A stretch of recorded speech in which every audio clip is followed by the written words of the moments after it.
to the story now. One of the victims of sexual assault and torture at the Zanzu nightclub in Pretoria has spoken out.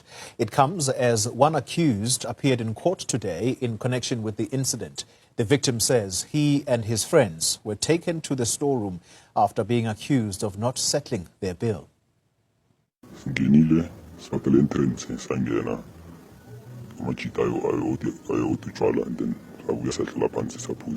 After a few minutes, was I'm about to ni waitress, was biza siya upimuva. Lea bapaga kung storage sao. So in masfia la pa di tela skulti ya manis pilit ya shota. After that, sinasawa jela itai. Kanjan nova spatili. Pachapo. Wanafunguzo isebe storage kugunza la. Ila matana bashaya. Stella Machuala says at his shooting night. So, after I ban fagela story, my batting cooling back from the engine, when Zahali looks at that moment. Near a tension, I'm not in cooling back, they register when you go away. And mustn't go with him. I'm missing how we think you in Zagalan. Because even this away, even if this away, no missing away. Because I want to learn what I'm battling them. They will be shang ako. They will be shang ako na missing away is never moved or self-murder.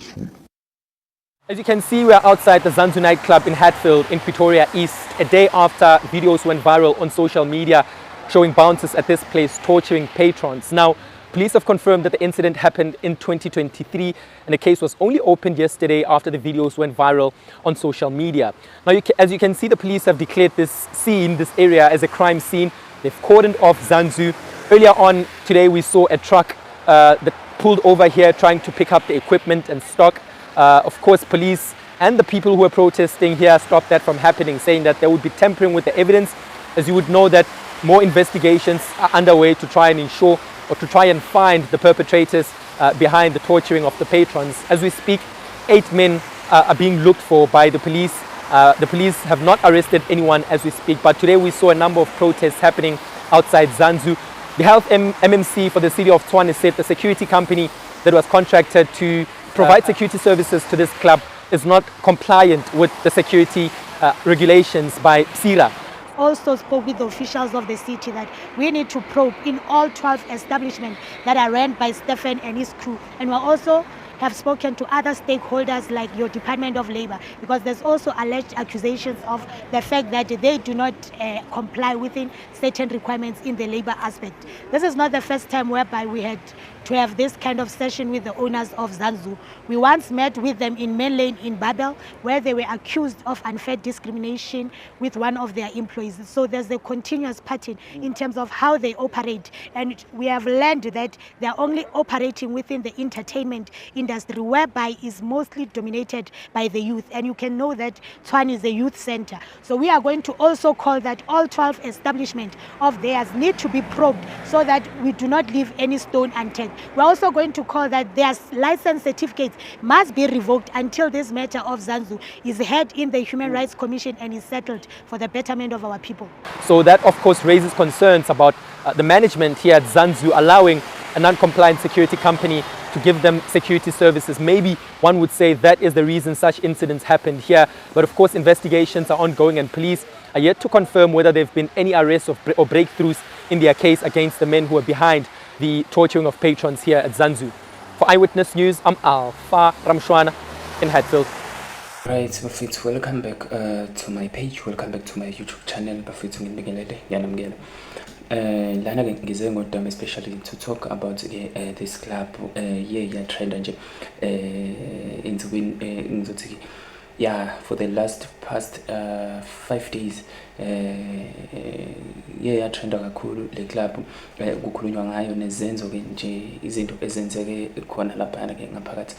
Kodwa ke uma sengilandelela kahle hle lezi zinto ke bathi ke izinto ezindala kahle ke ama records lawa amadala kwasho ukuthi ke kushuthi kuhlangana ke nezinye zezinto zamanje ekuthiwa amanye nje awangabo 2023 amanye awabo 20 13 if I'm not mistaken, but then you correct me if I'm making a mistake here and there.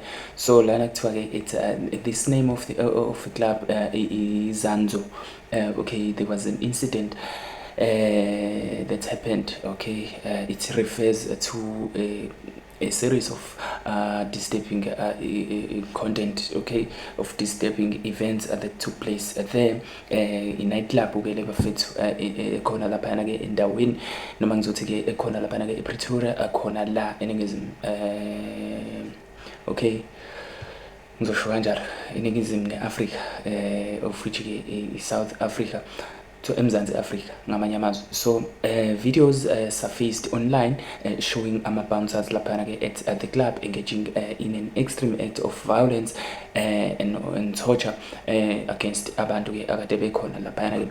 So allegations are pointing out that it could happen ukuthi labantu noma laba futhi laba ababonakala benziwa lezi zinto lezi ebezenziwa kubona abakhokhanga ke kushuthi ke ibhili yabo. Those are the allegations. Okay, into ke kahle kahle abantu abacabangela ukuthi ke ingahle ilidele ekuthenini ke gcine kwenziwa zona lizenze bezenziwa kubona. Okay, these acts included ukuthi ke abanye bebeshawa, abanye ke bebeyidloko labona ngamabhodlela ke eyithweni zabo zangasese. Alright, and also kuningi nje okunye bafuthi singabalela kukona, but then ke okuyi form of violation yama human rights. Okay, so abanye ke mhlawumbe bakhonile ukubona lawo ma video. Unfortunately ngicine ngokubona ngeyithombe, kodwa ke ama video ngithe mangithi ke ngiyabuka amanye kwasho khona ukuthi ke angikwazi ukumelana nezinto ke engiyibona ke zenzeka kulawo nje ambalwa ebengisawaboni, nokubona nje izithombe futhi ke azenzi ukuthi umuntu ogcine ke ucabanga kahle emva kwalapho. So the videos also had abantu ke talking kakhulu nje, especially ke lapha na ke inkundleni zokuxhumana besho nakho ukuthi ke why ingavalwa le ndawo. Kwezinye indawo ubuye uthola ke ukuthi ke ekseni ibiyobisi umlotha. Kuthiwa ke imvamisa ke eindaweni eziningi ngoba ngathi ke umphathi wazo lezi indawo uyedwa, uyabo. But then ke looking forward to a story bathi ke lento iye escalate up to a level ukuthi even ngisho nawo ama video ayaphutshuka epitshuzwa ke omunye wabasebenzi bakhona lapha ngaphakathi, yabo. Kuthiwa kodwa ke konke lokhu led to a police investigation as it happening right now. Kuyaqhutshekwa nophenyo lapha yana ke. Okay, kunomlisa ke la njengoba kade ngiqeda kusho ukuthi ke umuntu okade esebenza khona lo eyawaphutshuza ke wona lama video kanye nezithombe. It's a 41-year-old according to amazindaba, a 41-year-old Congolese national who worked as a bouncer there at the club. So kuthiwa lona ke he was arrested and faces multiple charges including 8 counts of compelled sexual assault and 6 counts of assault with intent to cause grievous bodily harm. Lapha ke njengoba ke ngiye kwabonakala ngisho naseyithombeni kwenzela. Kuthiwa ke the case has drawn a significant public attention due to indlela ekubonakala kwenzeka izinto ngakhona, yabona. And further investigations are ongoing as we speak. So bafethu njengoba nibona nabe indaba ke behla benyuka mhlambe ke noma benza according to ama reports benzela ukuthi ke besibeke lapha ke ekuthenini sibe updated ngaso sonke isikhathi regarding lona lolu daba. But then bafethu izinto lezi kanje kwesinye isikhathi ke kumele sisukumele ezimphakathi, because lento uyothola ukuthi into umphakathi kuyazi and umuntu oqondene nayo futhi ke abantu abazenzayo lezi zinto ke bayasatshwa abareportwa. Uma bereportwa the law enforcement or the law officials kumele ngabe ibona abaprotector ke ipublic, ibona futhi abajike bekwazi ukusebenzisana ke nalabantu because babanikeza imali imvala mlomo. So into ke egcina yenze ukuthi ke nabo laba bagcina abasuke bereportile noma bebampipile bagcina beba senkingeni. Uthola ukuthi abanye bayaduka bayanyamalala nje bengazi ukuthi bashonaphi kanti ke sebebulewe yabo njengoba ke kwenzeke nje endaweni ke eziningi noma ke even nakuma witness if kunama cases asuke khona abanye bayabulawa abanye kwenzeke ngendlela ekwenzeka ngayo ugcina kodwa ke icase leyo ibe icase ephelela emoyeni. Even namanje you will only find out ukuthi ke emva kwesikhathi nje lento ingaba into ke ephelela ke emoyeni. Kunama allegations ke athi ke abantu abama officials bangakhona lapha basebenzisana nawo amaphoyisa ukuze ke bekwazi ukuphunyula kuzona zonke izinto ke ezikungcola abazenzayo. Okay bafethu, udaba lethu ke sitholele lona selihlanganisa si check lapha ku Briefly News, The Citizen and also Independent Online. You can go and also check for yourself there ukuthola nje kabanzi ke ngalo lolu daba, but then you can also comment on the section down below to engage with us and also like this video. Danko.